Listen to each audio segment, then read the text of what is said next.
అయోధ్యలో రామ మందిర నిర్మాణం, తర్వాత బాలరాముడి విగ్రహ ప్రతిష్టాపన,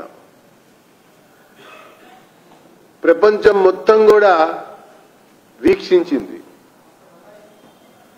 దాంతోపాటు అనేక దేశాలకు సంబంధించినటువంటి పవిత్రమైనటువంటి క్షేత్రాల నుంచి కూడా రకరకాలుగా, నేపాల్ కావచ్చు, బంగ్లాదేశ్ కావచ్చు, పాకిస్తాన్ కావచ్చు, ఇట్లా అనేక దేశాల నుంచి కూడా ఆ దేశాలలో ఉన్నటువంటి భారతీయ సంస్కృతికి సంబంధించినటువంటి మూల కేంద్రాల దగ్గర నుంచి వస్త్రాలు, ఆభరణాలు, మట్టి, నీరు ఆ దేశాల నుంచి కూడా పంపించారు, ఆ క్షేత్రాల నుంచి కూడా పంపించారు.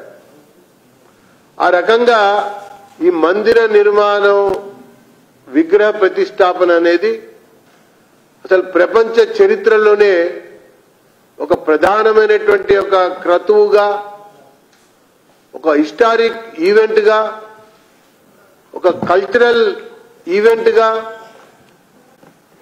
ఒక ఆత్మగౌరవం మనోభావానికి ప్రతీకగా సాగినటువంటి ఒక ఉత్సవంగా ప్రజలందరూ భావించారు, పేర్కొన్నారు.